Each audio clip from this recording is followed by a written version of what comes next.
प्रारब्ध में है लेकिन कर्म नहीं किया तो क्या वो चीज मिलेगी?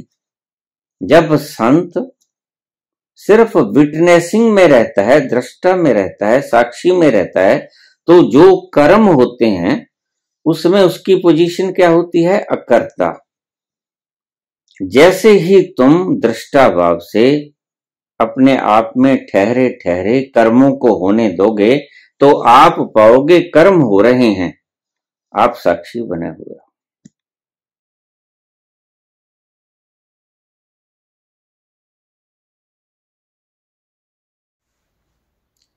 सवाल भी बड़ा प्यारा है सुनील त्रिपाठी। प्रारब्ध में है लेकिन कर्म नहीं करते तो क्या मिलेगा? ये बड़ा सुंदर सवाल है, पूछने के लिए भी समझ चाहिए।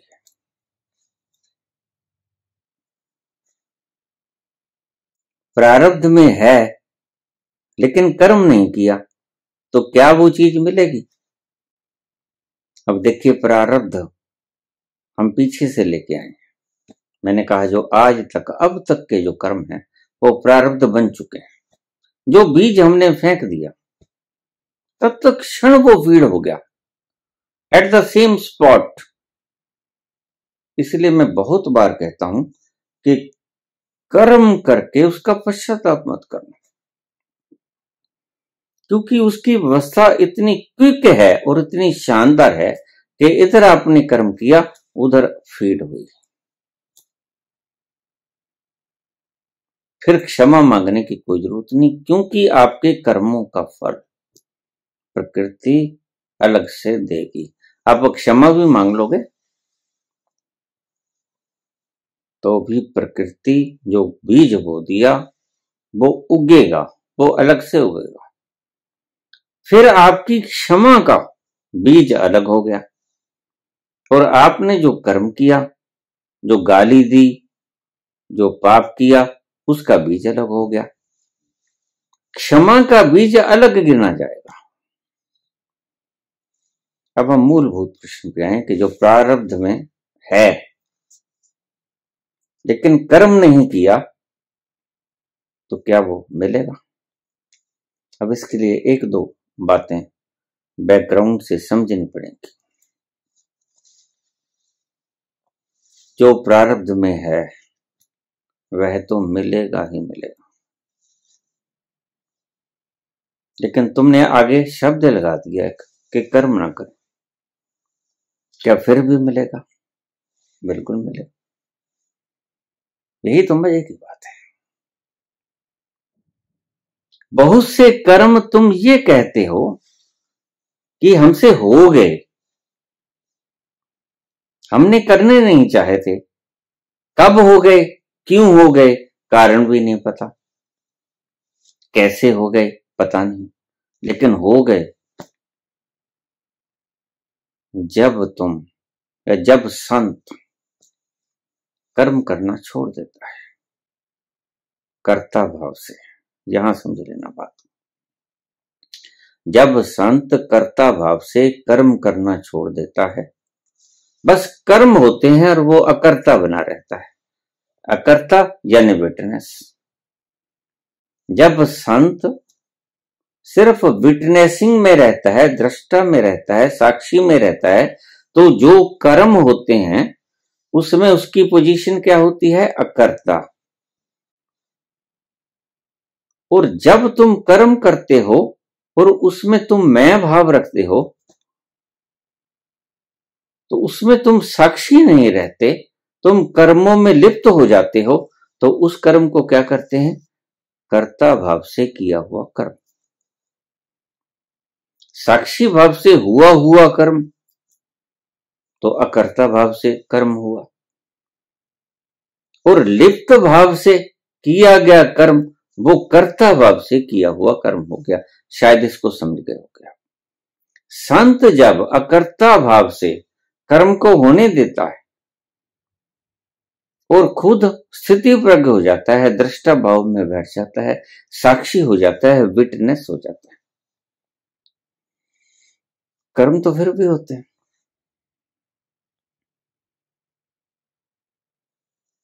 और अगर तुम कोई कर्म नहीं करोगे तो तुम्हारे जो प्रारब्ध के कर्म हैं वह प्रकृति भुगतवाएगी, अपने आप करवा लेगी। वो कर्म तुम्हारे कर्म में है, प्रकृति तुम्हें दिलवा देगी, वैसा ही कर्म करवा लेगी। प्रकृति बड़ी बली है, प्रकृति बड़ी जोरावर है। बस तुम कर्म करना छोड़ दो। तुमने इधर कर्म करना छोड़ा तो प्रकृति ने करवाना शुरू कर दिया। किसके हिसाब से? तुम्हारे प्रारब्ध के हिसाब से। अगर तुम्हारा प्रारब्ध नहीं है तो प्रकृति कुछ नहीं करवाएगी। जैसे ही तुम दृष्टा भाव से अपने आप में ठहरे ठहरे कर्मों को होने दोगे तो आप पाओगे कर्म हो रहे हैं, आप साक्षी बने हुए हो। वो कर्म क्यों हो रहे हैं? वो कर्म आपके प्रारब्ध के कारण हो रहे हैं। उसको कौन करवा रहा है? उसको करवा रही है प्रकृति। आपके प्रारब्ध के कर्मों के अनुसार प्रकृति आपसे करवा लेती है। और अगर आप अकर्ता नहीं होते हो तो प्रकृति तो करवाती ही है। फिर आप कर्ता भाव से जो कर्म करोगे और प्रकृति जो आपसे कर्म करवाएगी प्रारब्ध के हिसाब से, वो इंटरमिंगल्ड हो जाएंगे।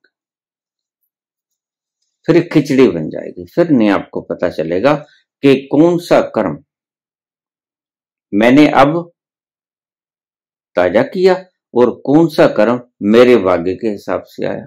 यहां गड़बड़ हो जाएगी। तो संत ही पहचान सकता है, क्योंकि संत कर्ता भाव से कर्म करना बंद कर देता है। इसलिए संत जो करता है उसे पक्का पक्का समझ आ जाता है कि मैंने तो करना बंद कर दिया। अब जो करवा रहा है यह प्रारब्ध के कर्मों से प्रकृति का नियम करवा रहा है। अब मैं नहीं कर रहा हूं, लेकिन प्रारब्ध तो भुगतान है ना, उसने, उसका जिम्मा तो बाकी है। अगर तुम कर्म नहीं करोगे तो भी प्रकृति प्रारब्ध के हिसाब से तुम्हारे पिछले कर्मों के फल को भुगताएगी। यह तो उसका दायित्व है। अब आगे तुम कर्म करने में स्वतंत्र हो, लेकिन प्रारब्ध के तुम परतंत्र हो। प्रारब्ध के तुम परतंत्र हो, इसीलिए प्रकृति के नियम तुम्हें प्रारब्ध के हिसाब से भुगतवाएंगे भोगों को। पुण्य है तो सुख देंगे, पाप है तो दुख देंगे, और तुम उनको टाल नहीं पाओगे। बस इन ही कर्मों को कहते हैं कि ये टाले नहीं जा सकते। अन्यथा जो क्रियामाण कर्म है, जो हम अब कर रहे हैं, उनको तो हम रोक भी सकते हैं। न करें, दृष्टा में ठहर जाएं, स्थिति प्रज्ञ हो जाएं, सम हो जाएं, अपने आप में ठहर जाएं। तो हम अगर कर्म करना बंद कर देंगे तो प्रकृति आपको फल देना बंद नहीं करेगी। बड़े मजे की बात है। हमने इस घड़ी, इस क्षण से कर्म करना बंद कर दिया, लेकिन क्या कर्म होने बंद हो जाएंगे? नहीं, क्योंकि प्रकृति अपने प्रारब्ध के कर्म से तुम्हारे आपसे कर्म करवाएगी, और कर्म वही करवाएगी जो उसने करवाने हैं, आपके पाप और पुण्यों के हिसाब को गलाने के लिए, आपके प्रारब्ध के बीजों को नष्ट करने के लिए। जो प्रारब्ध में है वो आपको मिल ही जाएगा। आप कर्म करोगे तो वो उस फल में मिश्रित हो जाएंगे। पुराने भुगत लिए गए, आपने जो नए किए वो ऐड हो गए। अगर आप कर्म नहीं करोगे तो फिर सिर्फ भुगते जाएंगे प्रारब्ध के हिसाब से। इसलिए संत साफ साफ देख पाता है कि मैंने पिछले जन्म में क्या किया था, क्योंकि नया कर्ता बनना उसने बंद कर दिया। पुराने प्रारब्ध के कर्म प्रकृति भुगतवाएगी कानून के हिसाब से। इसलिए वो स्पष्ट देख लेता है कि मैंने पिछले जन्म में क्या कर्म किए थे। नए बंद हो गए, फिर पुराने ही चलेंगे। अगर प्रारब्ध में है तो प्रकृति आपको दे ही देगी, आपका इतना जोर नहीं है। प्रकृति आपसे करवा लेगी। प्रकृति बड़ी बड़ी शक्तिशाली। प्रकृति के आगे आप नतमस्तक हो जाते हैं। भला क्रोध आता है, आप रोक सकते हो? काम आता है, रोक सकते हो? प्रकृति बली है। रोक वह सकता है जो दृष्टा हो गया। उसके भीतर से तो क्रोध उठेगा और वह जानता है कि क्रोध उठा, वो क्रोध को निष्कासित कर देगा, निकल जाने देगा, उसका कोई परिणाम आएगा ही नहीं, वह कर्ता बनेगा ही नहीं, वो लिप्त ही नहीं होगा उसके साथ, तो नया कर्म बनेगा कैसे? काम आएगा, वो आएगा, वो जानेगा उसका उद्गम स्थल के काम उठा देखेगा और वह चेतन में आएगा। चेतन में आएगा तो यही तो अज्ञानी और ज्ञानी का फर्क है। ज्ञानी उसको जाने देगा, कैथार्सिस होने देगा, और अज्ञानी उसके साथ चिपट जाएगा, अज्ञानी भोग लेगा। तो प्रकृति बड़ी प्रबल है। प्रकृति आपको भुगतवा ही लेगी आपसे। आप प्रकृति से ज्यादा ताकतवर नहीं। प्रकृति के आगे आप रेत के कण के समान भी नहीं।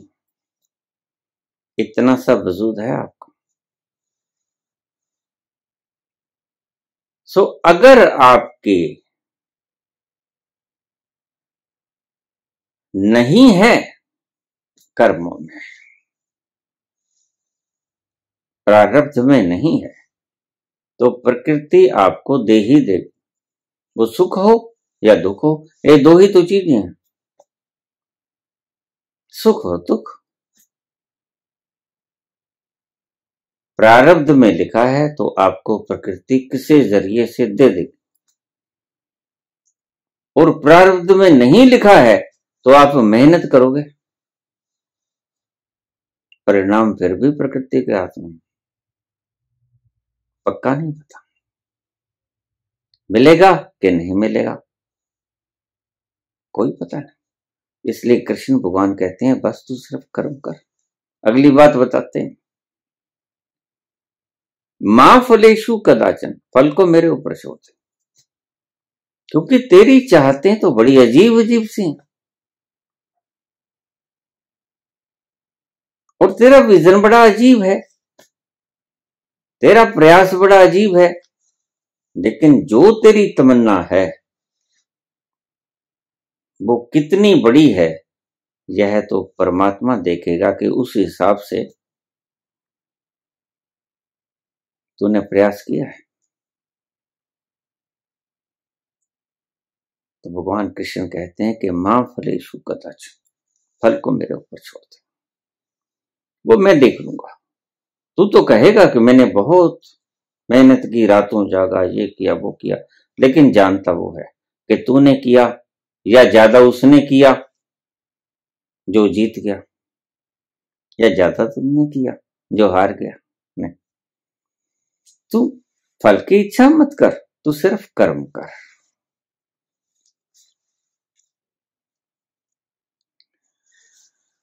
कोई चीज जो प्रारब्ध में नहीं है, क्या उसको कर्म करके प्राप्त कर सकते हैं? मेहनत कर सकते हैं, पक्का नहीं है मिलेगी कि नहीं मिलेगी। मेहनत गलत भी हो सकती है, बेकार भी हो सकती है। इसलिए पक्का नहीं है कि जो आप मेहनत करें उसका फल मिलेगा, लेकिन जो आपका प्रारब्ध बन गया, जो आपका प्रारब्ध बन गया वह फल आपको प्रकृति दे ही देगी। अब हम थोड़ा सा और पीछे चलें पहले प्रश्न पर। कोई चीज जो प्रारब्ध में नहीं है, क्या उसको कर्म करके प्राप्त कर सकते हैं? तुमने कर्म किया, तुमने मेहनत की, तुम्हें फल नहीं मिला, ठीक मान लिया, लेकिन एक बात का ध्यान रखना कि तुम्हारी वो मेहनत उस कंप्यूटर के भीतर फीड हो जाएगी। वो तुम्हारी मेहनत बेकार नहीं जाएगी, वो तुम्हारी मेहनत किसी और जगह पे काम आ जाएगी। प्रकृति जहां ठीक समझेगी वहां तुम्हें उस मेहनत का फल दे देगी, बेकार नहीं जाने देगी। तुमने मेहनत की है तो उसका फल प्रकृति अवश्य देगी। इसलिए मेहनत करते रहना, क्योंकि मेहनत कभी बेकार नहीं होती। विजन रखना, बड़ा रखना विजन, बड़ी मेहनत करना। अगर बेकार हो जाए तो दुख मत होना। आपकी जो मेहनत की हुई है वो बेकार नहीं जाएगी, वो आपके कंप्यूटर के भीतर दर्ज हो गई। वो प्रकृति अपने हिसाब से, आपने पीएम बनना चाहा था, पीएम नहीं कहीं कुछ और बना देगी, किसी और हिसाब से तुम्हें फल दे देगी उसका। ये प्रकृति को पता है वो क्या देगी। तो मेरे ख्याल में आपको प्रश्न का जवाब मिल गया है दोनों का। कोई चीज जो प्रारब्ध में नहीं है, क्या उसको कर्म करके प्राप्त कर सकते हैं? मैंने आपको बता दिया। मेहनत कर सकते हो, वो चीज मिले ये जरूरी नहीं, लेकिन जो आपने मेहनत की वो जाया नहीं जाएगी। प्रकृति कहीं ना कहीं उसका फल आपको यथा मात्रा दे ही देगी। नहीं पीएम बनने के योग्य आपने की तो आपको कोई ऑफिसर बना देगी, इससे भी कम की तो कोई क्लर्क बना देगी, उससे भी कम की तो कोई पीएन बना देगी। लेकिन आपको अपने हिसाब से वो कैलकुलेट करके फल जरूर देगी। परिश्रम का फल बेकार नहीं जाता, ये बात ध्यान में रखना। इसकी स्पष्ट व्याख्या करें बाबा जी, क्योंकि आपकी वीडियो देखने के बाद तरह तरह की दुविधाएं उत्पन्न हो जाती हैं। अब हम थोड़ा सा पहले प्रश्न पे आ जाएं। कर्मों की व्याख्या ये कहती है कि आपके पाप हैं या पुण्य हैं। पाप का फल और पुण्य का फल एक बार भोगना पड़ता है, दो बार न तो भोगना पड़ता है। और अगर भोगना पड़ जाए तो वह फिर अन्याय होगा, वह प्रकृति न्याय नहीं करती। और क्योंकि प्रकृति न्यायकारी है, इसलिए आपके प्रत्येक पुण्य और पाप का कर्म एक ही बार भुगतना होता है। आपने पुण्य किया, आपको सुख मिल गया, जितना किया था खत्म हो गया। बीज एक ही बार उगता है और एक बार उगने के बाद क्षरण हो जाता है, निर्झर हो जाता है। वो पुण्य का या पाप का? पाप का है तो आप दुखी हो जाओगे, दुख भोगोगे, हॉस्पिटल में जाओगे, बीमारी लग जाएगी, छोटी बड़ी, पाप के हिसाब से दवा लोगे, परेशान होगे, बड़ा कष्ट उठाओगे, तकलीफ उठाओगे, ये पाप का फल हो गया। जब हमने यहां भोग लिया, पुण्य का फल यहां राज कर लिया, खुश हो लिए, प्रसन्न हो लिए, मस्ती मार ली, मौज उड़ा ली, और पाप का फल हम दुखी हो लिए, हॉस्पिटल में चले गए, बीमारियां भुगत ली, शरीर दुखने लग गया, कोई अंग भंग हो गया, कोई एक्सीडेंट हो गया, कोई अभाव आ गया, कुछ भी हो गया, हम यहां दुख भी भुगतते हैं, हम इस मृत लोक में सुख भी भोगते हैं। और प्रत्येक कर्म का फल एक ही बार मिलता है।